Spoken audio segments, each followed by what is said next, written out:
어떤 주일학교 아이가 교회를 주일날 가려고 하는데 엄마가 500원짜리 동전 2개를 그 아이 손에 이렇게 쥐어주면서 하나는 하나님 앞에 헌금하고 또 하나는 너 맛있는 거 사 먹어, 그렇게 얘기를 해서 신이 난 아이는 이제 이 동전 2개 500원짜리를 가지고 막 교회로 달려갔습니다. 가다가 그만 이 아이가 넘어지게 되었는데 하나의 동전이 손에 빠져나가 떼굴떼굴고 하수구 속으로 쑥 들어갔어요.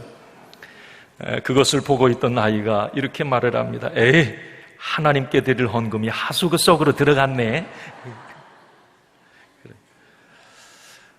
모든 것 우선순위가 나 중심인 것, 이 아이의 모습 속에서 나를 보게 됩니다. 하나님이 기뻐하시는 믿음은 어떤 믿음일까 생각해 보면 그것은 믿음의 기준이, 그리고 믿음의 관점이 나가 아니라 하나님이어야 한다는 것이 분명합니다.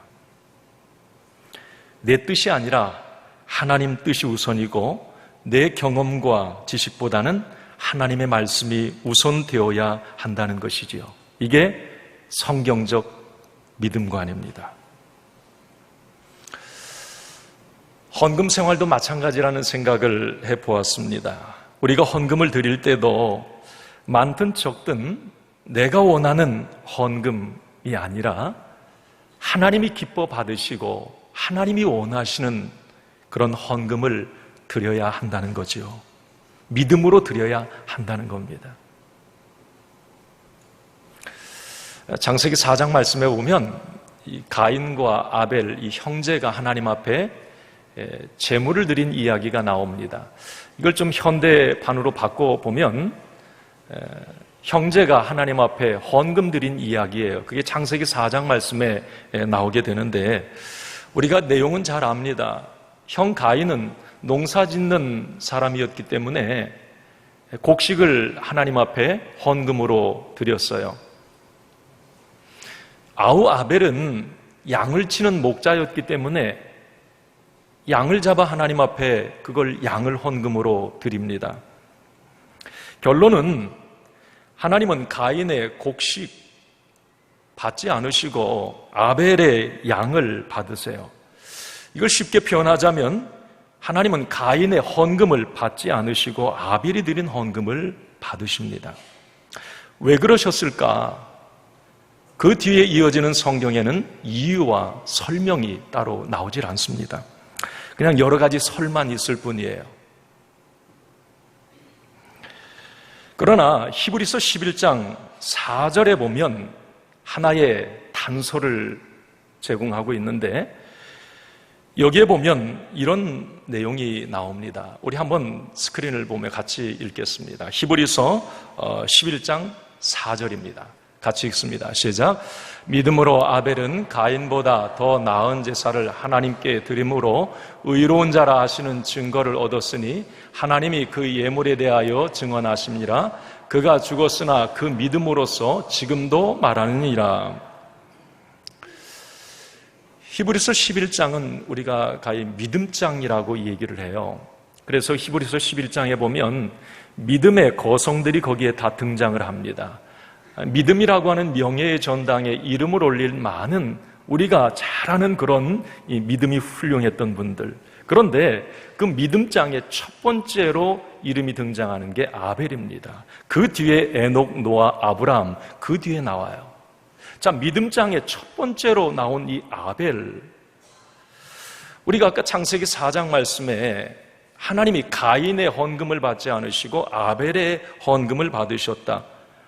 우리가 히브리서 11장 4절과 연결해 보면 하나님이 왜 아벨의 헌금을 받으셨는지 그 이유가 거기에 나오는 거죠. 아벨은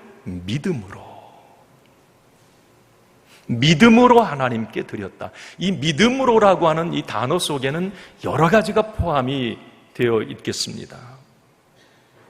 이 말은 다시 말하면 아벨은 하나님이 원하시는 헌금을 했다는 거죠. 그래서 하나님이 기뻐 받으셨다는 거예요. 믿음으로, 믿음의 방법으로 하나님이 원하시는 믿음을 담아 드렸다는 겁니다.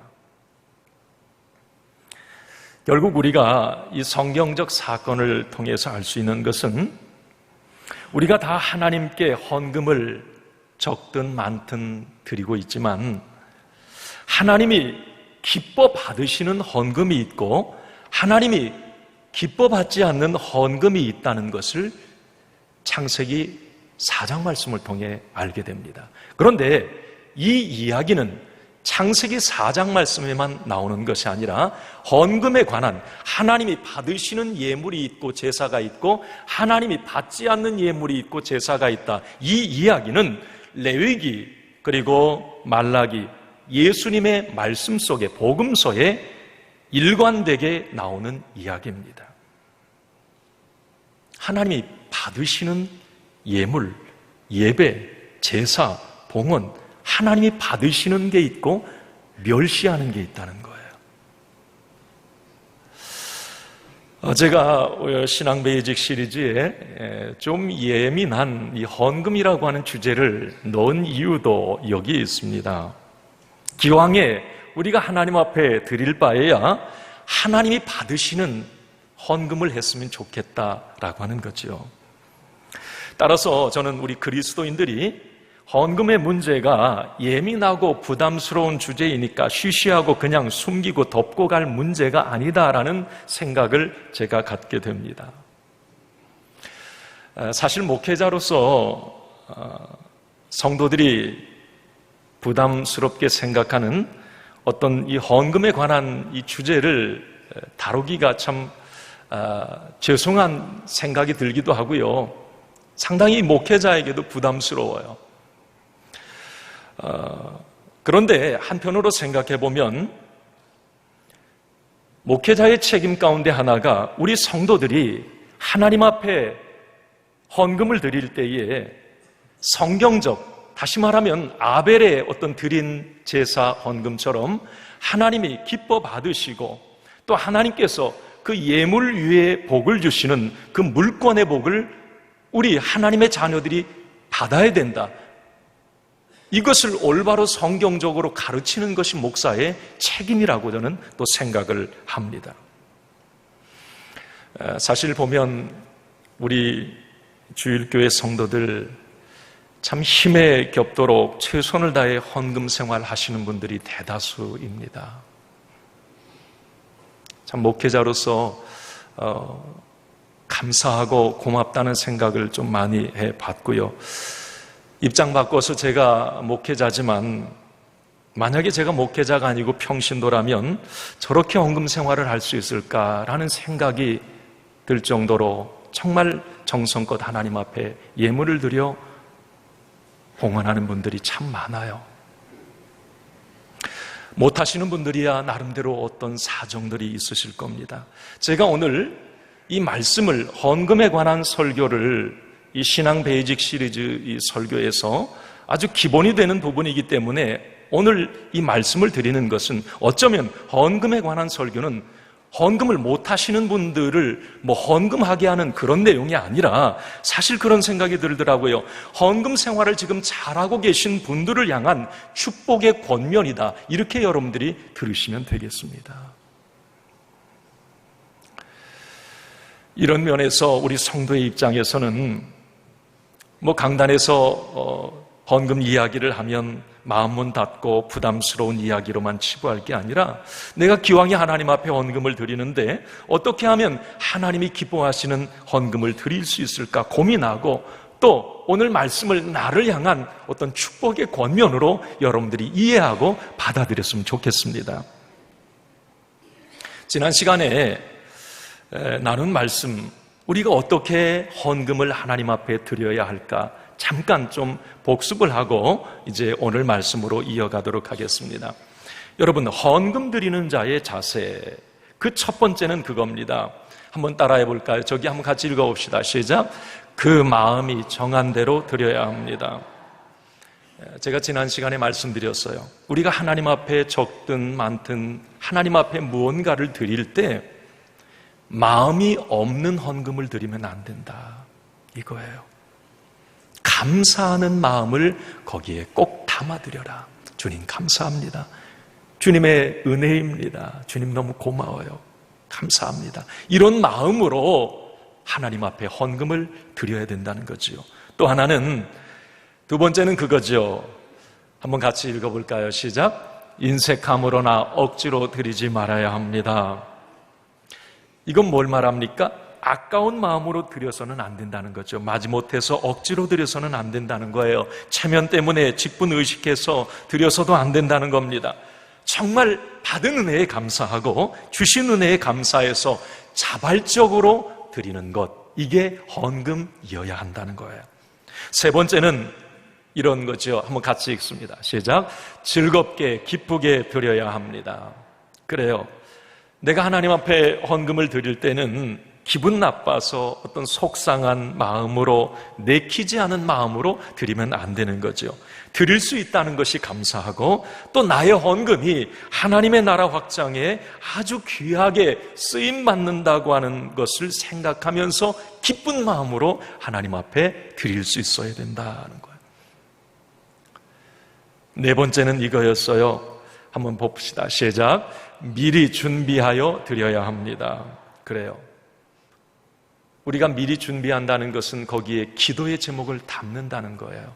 여러분, 허겁지겁 하나님 앞에 그냥 교회에 와서 주머니 뒤져서 하나님 앞에 헌금 드리는 거하고, 내가 교회에 오기 전에 아니면 며칠 전에라도 정말 거기에 마음을 담아 구별해서 드리는 헌금하고, 여러분, 드리는 사람의 마음과 은혜가 다릅니다. 지난 시간에 이어서 저는 그런 말씀을 드렸죠. 드려진 헌금을 어떻게 사용해야 하는가 하는 문제예요.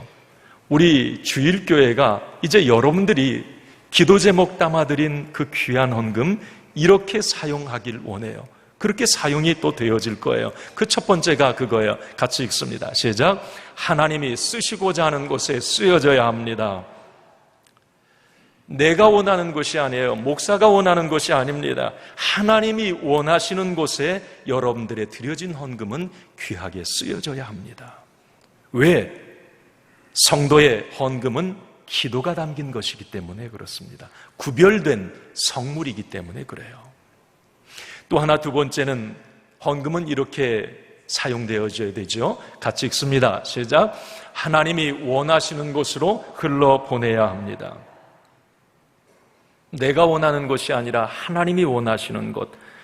다시 말하면 헌금은 교회가 교회되는 일, 그리고 복음 전파와 생명을 살리는 일, 지역을 섬기고 변화시키는 일, 또 구제하고 돕는 일, 지역의 작은 교회를 살리고 세우는 일, 해외 선교지를 돕는 일, 이런 아주 귀한 곳에 자꾸 우리의 헌금이 흘러 들어가야 돼요.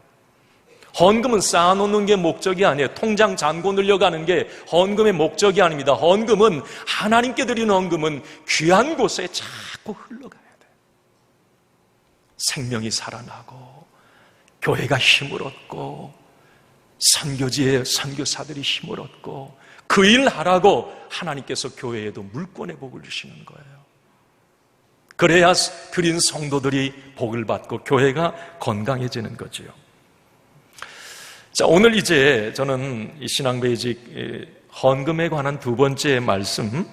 자, 그렇다면 하나님이 기뻐 받으시는 헌금은 어떤 헌금일까라고 하는 부분 하나 하고, 또 하나는 헌금을 관리하는 이 헌금 관리자의 자세는 어떠해야 하는가, 이 부분하고, 마지막 하나는 헌금을 드리는 자들이 누리는 축복에 관해서 우리가 성경 말씀을 통해 한번 살펴보도록 할게요. 자, 첫 번째, 우리가 하나님 앞에 우리가 적든 많든 헌금을 드릴 때 그 헌금이 온전한 헌금이 되어야 된다고 하는 거예요. 성경에 보면 이 온전하다는 말은 흠이 없다, 정직하다라는 뜻이 담겨 있습니다. 그래서 성경에 창세기부터 시작해서 요한계시록까지 제사, 예배, 헌물, 헌금, 11조, 모든 하나님 앞에 드려지는 그 앞에 붙은 한 단어가 온전한이라는 단어예요.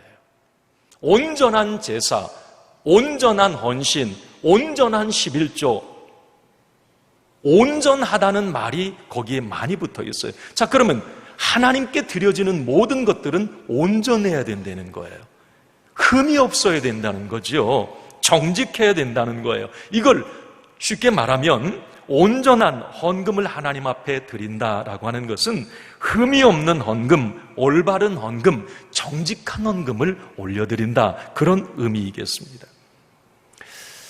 제가 지난 시간에 잠깐 이 성경 레위기 말씀을 언급해 드렸는데, 여러분 이제 구약 시대에는 하나님 앞에 예배 드린다고 하는 것을 제사 드린다, 그런 표현을 많이 썼어요. 또 예배라고 하는 물론 단어도 썼지만, 그래서 구약의 예배, 이 제사에는 꼭 제물이 있었어요. 제물이 없는 제사는 하나도 없습니다. 구약에 다 제물이 있어요. 형편에 따라서 소를 드리기도 하고, 좀 중간 정도 살면 염소나 양을 드리기도 하고, 가난하면 비둘기를 드렸어요. 이 양의 문제가 아니고 어떻게 하나님 앞에 온전하게 드릴 수 있는가, 이 부분이 아주 핵심 주제였습니다. 그래서 하나님 앞에 제사를 드릴 때 이 제물을 드리게 되는데, 우리가 일례로 내가 이제 양을 친다 그러면 하나님 앞에 양 한 마리를 드려야지 그러면서 들에 나가서 아무 양이든지 닥치는 대로 잡아가지고 그냥 이놈 하나님 앞에 드려야지, 그렇게 하질 않았어요. 하나님 앞에 제사에 쓰릴 이 제물은 구별했어요. 왜? 흠이 없는 것을 하나님 앞에 드려야 됐기 때문에. 그게 성경의 레위기 22장 21절에 이렇게 표현이 되고 있어요. 한번 같이 읽어봅시다. 시작. 만일 누구든지 서운한 것을 갚으려 하든지 자의로 예물을 드리려 하여 소나 양으로 화목제물을 여호와께 드리는 자는 기쁘게 받으심이 되도록 아무 흠이 없는 온전한 것으로 할지니. 자, 아무 흠이 없는 온전한 것 그랬죠? 온전한 것. 그래서 그 22장, 레위기 22장 뒤에 이어지는 말씀에 보면 하나님 앞에 드릴 제물은 소나 양이나 염소, 비둘기, 이것은 7일 동안 따로 구별을 해놨다가 8일째부터 하나님 앞에 드리도록 했어요. 이 7일 동안 구별해 놓는 이유는 7일 동안 하나님 앞에 드릴 그 제물을 살펴보는 거예요. 내가 이놈을 선택을 해서 하나님 앞에 드릴 것으로 구별해 놨는데, 아니 이틀이 지나니까 저놈이 좀 이상하네, 비실비실해. 아니야, 이건 온전한 게 아닌 거예요. 아니 또 가만히 양 털을 이렇게 보니까 뭐가 흠이 발견됐어. 바꿔. 7일 동안은 이 온전한 것을 찾아내는 기간이었어요. 그래서 8일째부터 온전한 것으로, 아무 흠이 없는 것으로 하나님 앞에 그 제물을 올려드린 거예요. 이것은 다시 말하면 하나님 앞에 드리는 제물은 최상의 것, 흠이 없는 것을 구별해 드렸다, 온전한 것으로 드렸다라는 것을 의미합니다. 이것을 우리 한번 헌금에 적용해 볼까요? 헌금이 우리가 곧 제물이니까. 자, 흠이 없는 헌금을 하나님 앞에 드린다? 온전한 헌금, 이건 뭘 말할까? 두 가지를 여러분들이 기억하셨으면 좋겠어요. 이 성경적 헌금관에 대해서 말씀드리는 것이니 잘 오해하지 않고 들으셨으면 좋겠어요. 첫 번째는 그거예요. 한번 따라가 볼까요? 장소의 온전함. 헌금을 드릴 때에는 장소의 온전함, 우리가 온전하게 하나님 앞에 헌금을 드린다라고 하는 건 장소의 온전함. 말라기 3장 10절 말씀을 한번 같이 읽어봅시다. 자, 시작.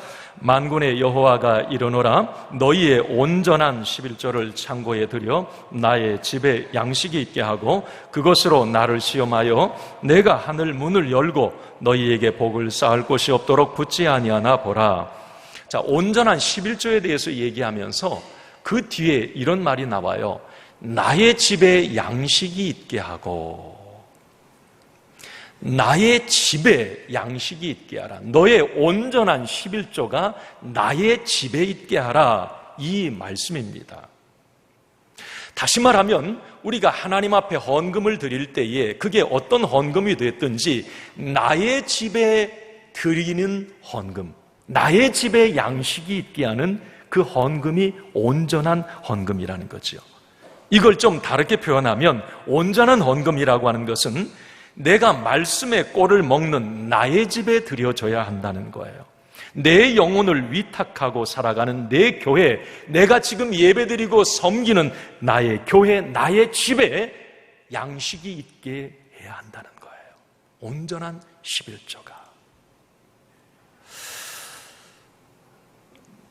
제가 부목 사역을 마치고 창원으로 이제 목회를 내려갔습니다. 목회를 내려가니까 상가 7층에 이제 개척교회 어른 아이 합해 한 10명 정도 이렇게 상가 7층에 있더라고요. 밑에는 술집들이 노출하고. 갔는데 재정이 마이너스예요. 폐차 직전에 봉고차가 하나 있더군요. 기름을 넣어야 되는데 돈이 없어요. 10,000원이 없어요. 그렇게 이제 지났습니다. 한 몇 주 이렇게 지난 것 같은데 갑자기 전화가 왔어요. 제가 부목사로 섬기고 있던 교회의 어떤 권사님이셨습니다. 제가 그 교구를 맡았을 때 그 교구의 권사님이셨고요. 잘 알죠? 반갑게 전화를 받았어요. 그분이 얘기가 김 목사님 교회가 상당히 어려우시다며요. 제가 소식 들었어요. 개척교회가 다 그렇죠. 그 다음에 이어지는 그 권사님의 얘기는 그거였습니다. 우리 교회는 크니까 제11조를 목사님 그 교회가 창원의 그 교회가 자립할 때까지 목사님 보내드릴 테니 통장 번호 좀 계좌 번호 좀 알려주세요. 그래요. 제가 얼떨결에 이제 잠깐 기다리시라고 이렇게 불러드렸어요. 그리고 아차 싶었습니다. 그 다음에 이제 갈등이 시작이 됐어요. 왜 그랬느냐면 너무 교회의 형편이 어려우니까 이제 제가 계좌번호를 불러주긴 했어요. 그 다음 날에 35만 원이 통장으로 입금이 됐습니다. 지금도 적지 않은 돈이지만 17년 전에 그 돈은 저의 한 달 생활비도 쓰고 또 남는 그런 헌금이었어요. 그걸 11조로 제 통장에 보내주셨습니다. 그걸 확인하는 순간에 가슴이 벌렁거리면서 그 다음날 새벽 기도하는데 이제 그때부터 갈등이 되고 고민이 되기 시작하는 거예요. 기도가 안 돼. 기도하면 계속 그 생각만 나요. 너 그거 잘못됐잖아. 11조를 자기가 섬기고 자기가 영의 양식을 먹는 그 교회에 많든 적든 드려야 되는 것, 이게 성경적인 건데 이걸 알고 가르쳤던 목사가 내 교회가 어렵다고 해서 내 교회에 예배드리지도 않고 나의 말씀을 꼴을 먹지도 않는 그 사람이 나의 교회로 11조를 보내준다? 이것은 잘못된 거거든요. 그런데 내 형편이 너무 어려우니까 그냥 덜컥 저는 그걸 받고 말았던 거예요. 계속 걸어가도 그 생각, 교회에 와서 엎드리면 자꾸 그 생각이 고민이 돼서 견딜 수가 없어요. 제가 주일이 지난 다음에 그 권사님에게 전화를 드렸어요. 권사님, 제가 아무리 기도해봐도 제가 그 생각 때문에 도저히 제가 목회를 할 수가 없어요. 마음이 괴로워서. 제가 한 번, 이번 첫 번은 제 통장에 들어왔으니까 제가 다시 보내기는 좀 그렇고 다음부터는 권사님 저에게 11조 하지 마시고 섬기는 교회에 11조 하세요. 그리고 저를 위해서, 우리 교회를 위해서 우리 교회가 건강하게 부흥할 수 있도록 중보기도 대신 많이 해주세요. 왜요? 그분도 복을 받아야 되고 우리 교회도 건강한 하나님의 복을 받아야 됐기 때문에 그랬습니다. 한 3년 정도 지났나요? 삼남연애는 그 당시에 지금도 많이 어렵지만 호남선교연회하고 이렇게 나누어졌어요. 그 당시에는 같이 합해진 상황에서 삼남연애 경상도 불모지라고 그랬어요. 그런데 하나님이 3년 만에, 그 당시에 삼남연애에서는 연애의 이 책자를 발간하는데 결산 1억이 넘으면 거기다가 이름을 쭉 올려놓는데 그렇게 교회들이 많지가 않아요. 그런데 하나님께서 건강하게 교회를 축복해 주시는데요, 물권의 복을 주시고 교회를 부흥하게 하시고 3년이 됐는데 거의 2억 가까운 결산을 보는 교회가 되었어요. 아멘 좀 하세요. 남 일이지만, 저도 지나간 일이지만, 만약에 제가 그 돈을 잘못된 헌금을 받았다면 어떻게 됐을까 하는 생각을 그 이후로 종종 해봤어요. 여러분, 하나님께 드려야 될 11조는 내 마음대로 하는 게 아니에요. 11조를 구제, 선교, 어려운 이웃교회에 드리는 것, 이건 온전한 11조가 아닙니다. 11조는 내가 말씀의 꼴을 먹고 은혜를 받고 매주 예배를 드리는 내가 섬기는 교회에 드려야 하는 것이죠. 이렇게 나의 집에 드려져야 할 것을 자기 마음대로 다른 곳에 드려서 인심 쓰고 생색을 낸다면 그것은 올바른 방법이 아닙니다. 성경적 헌금 방법이 아니죠. 온전한 헌금이라고 할 수가 없겠죠. 만약에 여러분 이런 경우 있을 수 있어요. 정말 내가 어떤 아는 교회가 있는데 너무 그 교회가 어려워. 또 내가 내 누구 아는 분의 어떤 교회 선교지가 너무 지금 어렵고 막 급하게 어떤 물질적 도움이 필요해. 그러면 저에게 말씀을 해주세요. 귀뜸을 해주세요. 그래서 교회적인 차원에서 돕고 지원하도록 하는 것이 옳은 방법이에요.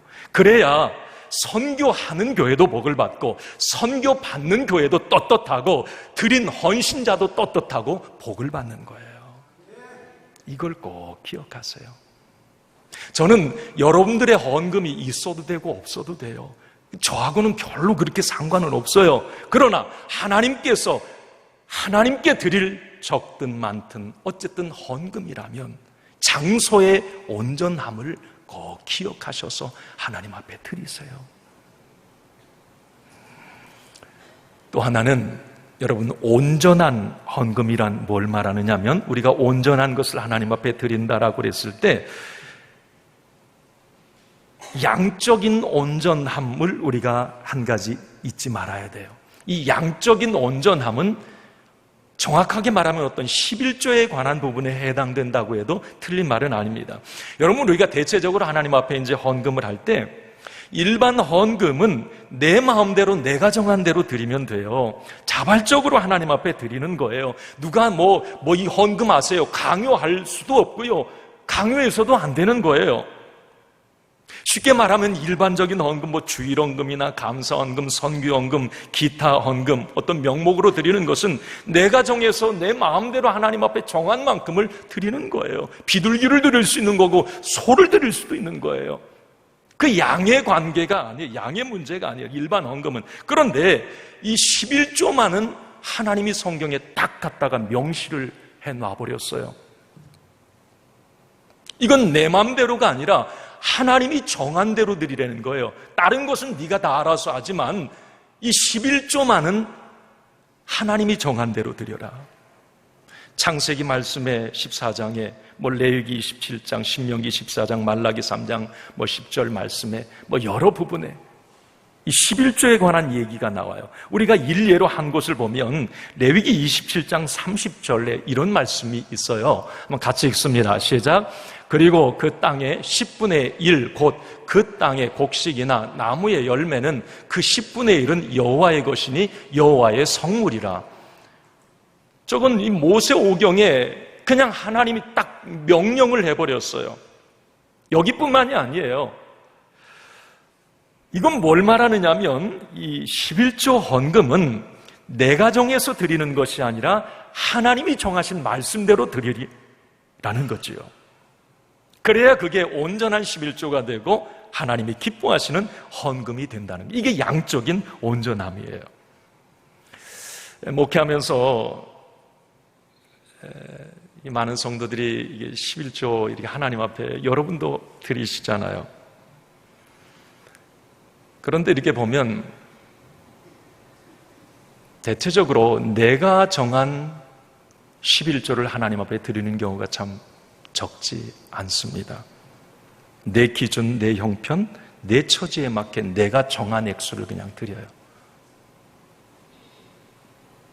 이 고무줄 11조라고 저는 그렇게 얘기를 하는데, 가계지출이 많으면 그냥 적게 드리고, 좀 내가 적게 남아있으면 적게 드리고, 또 내 형편이 좀 많아지면 또 내 마음대로 그냥 조금 더 드리고, 은혜가 되면 좀 더 드리고, 기분 나쁘거나 교회에 속상한 일이 있으면 그냥 안 드리고, 다른 것은 괜찮아요. 그러나 열에 하나 이 11조만은 나하고 관계없다는 거예요. 하나님이 정하시는 방법대로. 그게 온전한 헌금이라는 거죠. 여러분, 이제 기왕이 하나님께 드리는 헌금이라면 힘들고 어려워도 온전한 헌금을 드려서 하나님이 기뻐 받으시는 예물이 되도록 해야 할 것입니다.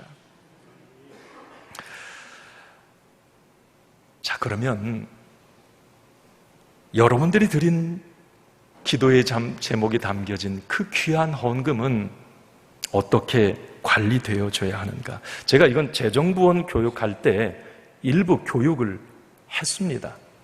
그러나 모든 성도들이 중요한 몇 가지 부분은 알고 감시하고 체크하고 함께 교회의 귀한 헌금이 아름답게 쓰이도록 해야 합니다. 그게 뭐냐면, 지금 한국교회에 많은 갈등들, 어떤 뉴스거리들이 이제 가끔씩 나오는데, 그 중심에는 이 물질의 문제, 재정의 문제가 참 많습니다. 저는 말씀을 준비하면서 우리 주일교회는 이런 재정의 문제에 문제가 없기를 바랍니다.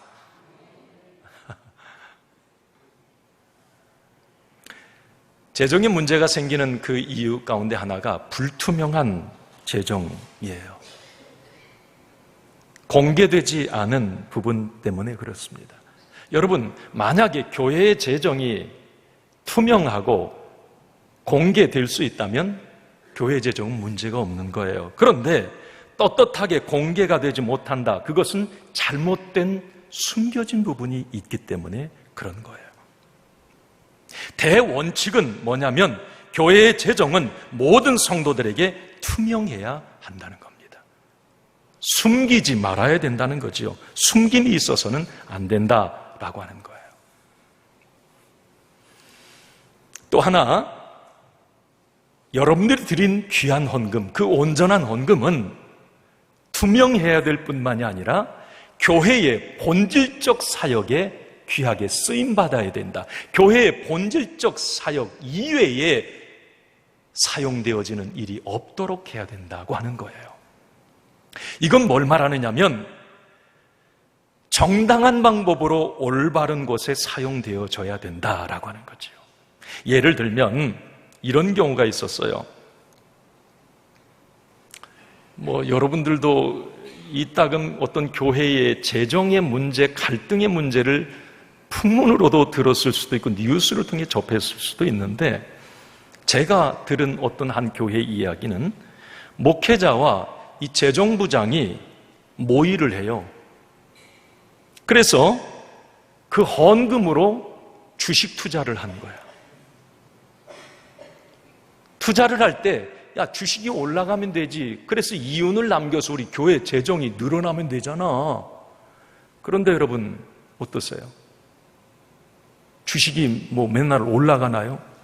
저는 모르겠는데 떨어질 때도 있을 거 아니에요. 그런데 이 주식이 떨어진 거예요. 헌금을 다 날린 거죠. 여러분, 이건 잘못된 거지요.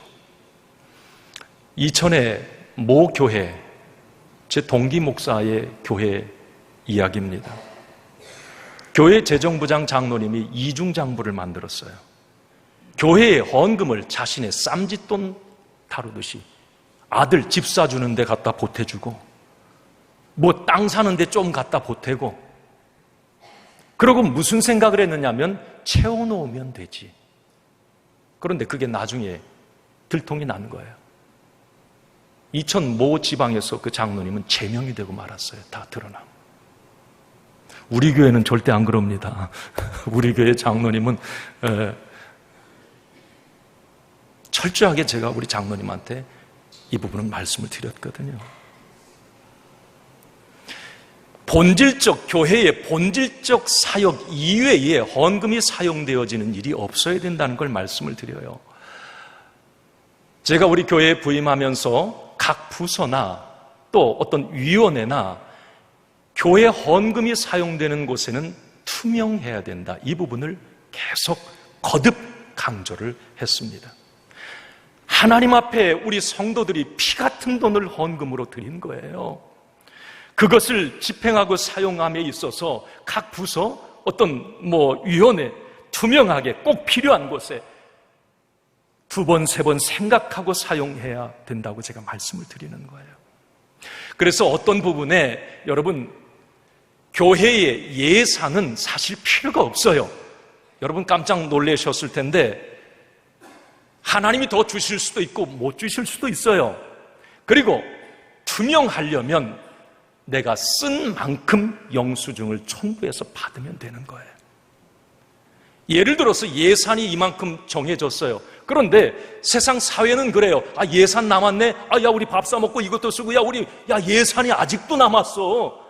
그걸 교회에 적용한다? 이건 큰 문제인 거예요. 헌금인데 전략해서 써야 되고요. 올바른 곳에 사용되어져야 하는 거죠. 예산은 가이드라인일 뿐이죠. 여러분 이유는 분명합니다. 헌금은 우리 성도들의 기도와 눈물이 담긴 거예요. 헌금은 하나님께 바쳐진 구별된 거룩한 성물입니다. 따라서 헌금은 두렵고 떨리는 마음으로 다루어져야 하는 거예요. 하나님 뜻에 맞게 공교회의 목적에 맞게 올바로 집행되고 쓰여져야 하는 거예요. 그래서 여러분 오늘 고린도 후서 9장 말씀을 보셨는데 8장에도 이 헌금에 관한 이야기예요. 그런데 이 8장은 특별히 그래서 헌금 다루는 사람들은 이런 사람을 세워야 됩니다 라는 얘기가 거기에 나오는 거예요. 헌금은 아무에게나 맡겨서는 안 된다는 거죠. 거기 대원칙이 있어요. 그건 뭐냐면 교회를 사랑하고 믿음이 입증된 사람을 헌금 관리자로 세워야 된다는 거예요. 한번 따라 합시다. 교회를 사랑하고 믿음이 입증된 사람, 이런 사람들이 교회의 헌금을 만져야 된다는 거예요. 앞으로 여러분 우리 주일교회 어떤 재정부나 모든 분들 이 부분을 꼭 잊지 말아야 돼요. 여러분 교회를 사랑한다는 말은 뭐냐면 하나님이 핏값으로 세운 교회를 위해서 자기의 것을 희생할 줄 아는 사람, 이 사람이 교회의 헌금을 만질 수 있어야 된다는. 제가 목회하면서 이것도 경험한 내용입니다만은 참 희한하더라고요. 이 재정부 같은 경우 교회가 빚이 있고 교회 통장이 마이너스가 될 때는 누구도 안 맡으려고 그래요. 막 장로 나 싫어. 나 안 해. 네가 해. 네가. 그런데 교회가 부흥해서 재정이 넉넉하고 플러스가 될 때는 서로 하려고 해요. 재정이 마이너스가 되고 어려우면 잘못하면 목사 사례비 줄 때 내가 갖다가 내 것 갖다가 줘야 될 때도 있거든. 싫다는 거죠. 희생하기가. 교회가 어떤 어려움이 있으면 재정부니까 내가 살림을 하는 사람이니까 내가 희생을 해야 되는 상황이 있을 수도 있거든요. 여러분, 그래서 교회의 헌금을 관리하고 만지는 사람은 교회를 사랑하는 마음이 있어야 된다. 이거 사도 바울이 얘기한 거예요. 또 하나는 믿음이 입증된 사람이어야 된다.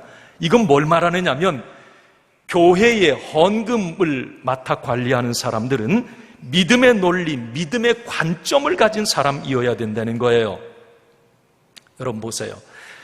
세상에 돈은 세상에 어떤 씀씀이, 세상에 논리가 있어요. 그런데 이 교회의 헌금은 세상의 논리 씀씀이와는 엄청 많이 다릅니다. 여러분 교회 재정부 이제 해보신 분들은 알아요. 또 교회 중직들은 잘 압니다. 그런데 믿음이 없는, 믿음이 입증되지 않은 사람을 갖다 재정부로 딱 세워놓으면 교회가 시끄럽고 교회가 혼란스러워요. 그래서 절대적으로 교회의 어떤 재정의 업무는 회계 잘한다고 경제학 박사라고 갖다 딱 세워놓으면 그 사람이 영혼 죽습니다. 왜? 세상의 논리로 꽉 차 있기 때문에 그래요. 왜 그러느냐면 교회의 헌금은 거저 주어야 될 때가 있어요. 하나를 받았는데 열을 갖다가 흘러보내야 될 때가 있습니다. 손해볼 줄 알면서도 믿음으로 보내고 써야 될 때가 있어요. 자, 그런데 이게 세상의 논리에 안 맞거든. 아니 목사님, 거기 왜 그러면 손해봐요? 아니 세상에서는 그렇게 안 하는데요. 아니 믿음의 논리이기 때문에 해야 될 때가 있어요. 그런데 세상 논리로 가득 차면 거기에 시험 드는 거예요. 기브 앤 테이크, 이건 세상의 논리죠. 이 논리로는 이해가 안 되는 거죠. 그래서 교회의 헌금을 관리하고 집행하는 사람들은 믿음의 사람, 교회를 사랑하고 또 신실한 주님의 마음을 가진 사람들이 세워져야 된다. 이게 이제 헌금 관리자의 이야기예요.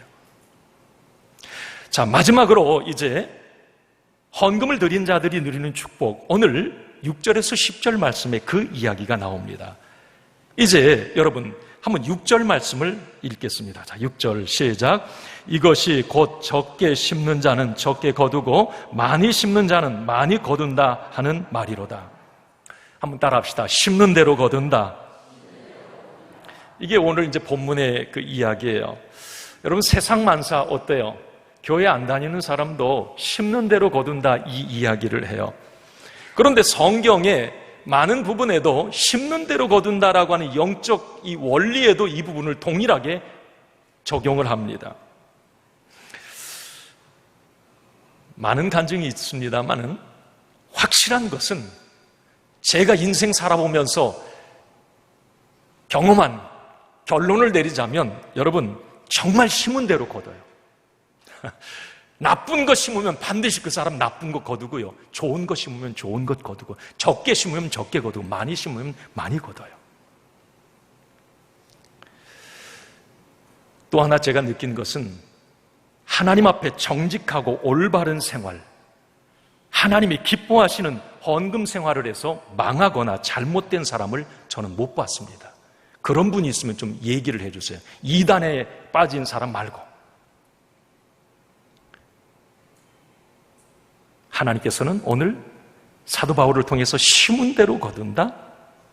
적게 심는 자는 적게 거두고 많이 심는 자는 많이 거둔다. 여러분 주석에 거둔다, 복으로 거기 해석을 해놨을 거예요. 여러분 성경에. 많이 심는 자는 복으로 많이 거두고 적게 심는 자는 복으로 적게 거둔다는 거예요. 이게 하나님의 영적 원리라고 오늘 얘기를 해주는 거예요. 자, 그리고 8절에는 이런 말씀이 있네요. 8절 한번 같이 시작. 하나님이 능히 모든 은혜를 너희에게 넘치게 하시나니 이는 너희로 모든 일에 항상 모든 것이 넉넉하여 모든 착한 일을 넘치게 하게 하려 하심이니라. 아멘. 이건 뭐냐면 하나님 앞에 헌금을 드리는 자들이 누릴 복이 그거라는 거예요. 너희들이 예루살렘 교회에 선교헌금 하지만 하나님이 이렇게 너희에게 갚아주실 거라는 거예요. 그건 뭐냐면 모든 일에 넉넉하게 하시고 넘치게 하시는 은혜를 너희에게 베풀어 주신다라고. 여러분, 사람은 만족이 없어요. 뭐 넉넉하다, 뭐 넘친다 그렇게 얘기하는 사람이 없어요. 1억이 있으면 10억 갖고 싶고요. 10억이 있으면 100억 갖고 싶고요. 그게 사람의 욕심이에요. 이게 사람의 욕심은 끝이 없는 거예요. 만족이 없다는 거예요. 그런데 넘친다, 풍성해진다, 이건 뭘 말하느냐면 제가 곰곰이 말씀을 묵상해 보면 하나님 앞에 뭔가를 내가 열에 하나도 뚝 떼어서 하나님 앞에 드릴 수 있는 사람은 내려놓을 수 있는 사람이에요. 물질에 대해서. 욕심으로 가득하면 절대 뚝 뗄 수가 없어요. 그러나 내가 무언가를 하나님의 영광을 위해서 구별한다, 이건 내려놓는다. 이 사람에게 풍성한 은혜가 있다라고 오늘 성경은 말씀해 주는 거예요. 그게 풍성한 삶이라는 거죠. 그래서 하나님 앞에 드릴 수 있는 사람은 자족의 은혜를 누리게 돼요. 있어도 감사, 좀 부족해도 그래도 감사. 그게 풍성한 삶이라는 거예요. 그 은혜를 드릴 줄 아는 사람은 누린다는 거예요. 마지막 여러분 10절에 보면 이런 말씀 있습니다. 읽습니다. 시작. 심는 자에게 씨와 먹을 양식을 주시는 이가 너희 심을 것을 주사 풍성하게 하시고 너희 의의 열매를 더하게 하려 하시리니. 심을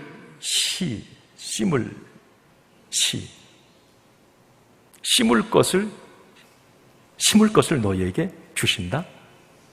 여기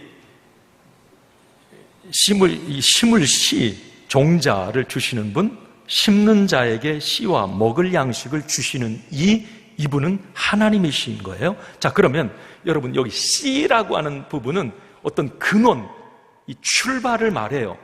그러니까 씨를 주시는 분, 풍성하고 열매를 맺게 할 씨를 주시는 분이 하나님이시라 주시느니, 이것은 무슨 말이냐면 복의 근원은 하나님이시라는 거예요. 복의 근원은, 생사화복의 주관자는 하나님이시라는 거예요. 하나님이 열면 닫을 자 없고 닫으면 열 자 없다는 거예요. 사람이 마음으로 그 길을 계획할지라도 걸음을 인도하시는 분은 하나님이시라는 거예요. 물권의 복도 하나님이 주셔야 된다는 거예요. 이 힘을, 씨를 하나님이 주신다는 거예요. 이 고백을 지금 사도 바울이 하고 있는 거예요. 하나님 앞에 드리는 자에게 힘을, 씨를 주신다. 이제 말씀을 마칩니다. 올바른 헌금 사용과 관리를 통해 우리 주일교회가 건강해지고 하나님이 기뻐하시는 교회가 되기를 간절히 소원합니다. 나아가서 우리는 온전한 헌금 생활, 올바른 물질 생활을 통해 개인이 물권의 복을 받고 풍성한 삶을 누릴 수 있기를 간절히 소원합니다. 이제 여러분, 헌금 과연 부담인가 축복인가? 드릴 수 있는 것이 감사하고 나의 것 일부가 가장 값지고 가치 있는 곳에 쓰임받는다고 하는 것이 감사할 따름이고, 그래서 헌금은 축복입니다. 여러분, 이제 듣는 것, 아는 것에 끝나지 말고 헌금을 드리실 때마다 적용하시고 생활하시길 바라요. 그래서 우리 주일교회 성도님들 가운데 거룩한 부자, 성부라고 그러죠. 거룩한 부자, 물권의 복을 받은 많은 간증자들, 후손들이 일어나기를 주님의 이름으로 축원합니다.